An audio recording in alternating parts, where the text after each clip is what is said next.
Newton Angliya Xon jamiyati ilmiy jamiyatining boshlig'i, dunyo tarixidagi mashhur fizik. Shuning bilan bir vaqtda yana hozirgi zamon optika, astronomiya va matematikaning asoschisi.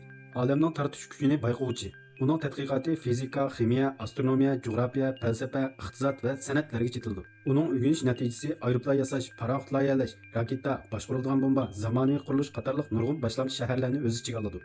U hozirgacha tarixda misli ko'rilmagan talant egasi. Uning paydo bo'lishi qorong'u Yevropaga ilm fan nuri ilib kelgan. Hamda Angliyani tezlikda dunyo fan ma'rifining markaziga aylantirgan. Butkul insoniyat tarixining taqdirini o'zgartgan.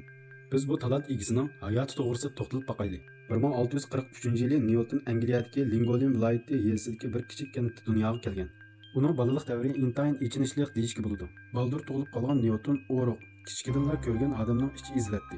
U tug'ilib 3 oydan keyin dadasi qazo qildi. 3 yildan keyin onasi qayta yotliq bo'ldi. Uni bo'lsa momisining beqishib beribdi.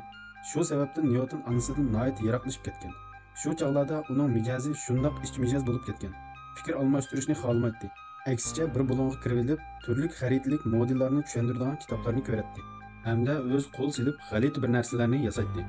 O'tira maktabga borgandan keyin ozroq cho'ng bo'lib qolgan Newton tabiat hodisalari va geometriyaga qiziqib qoldi.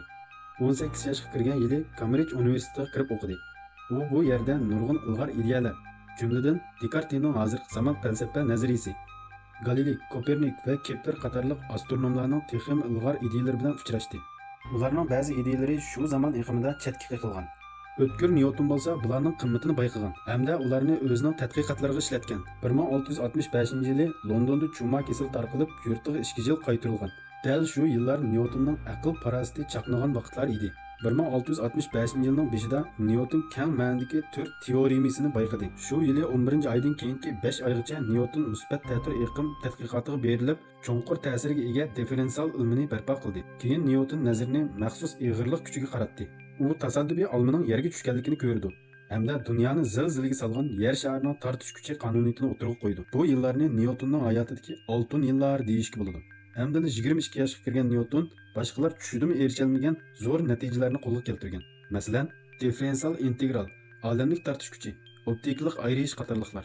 Newtonning umridagi tadqiqot doirasi intayin keng hamda hammasi ijodiy muvaffaqiyatlarni qo'lga keltirgan. Uning differensial nazariyasini ingliz inson ruhining eng ulug' g'alabasi deb atagan. Uning bu nazariyasi har qaysi tabiiy fanlarda ishlatilmoqda.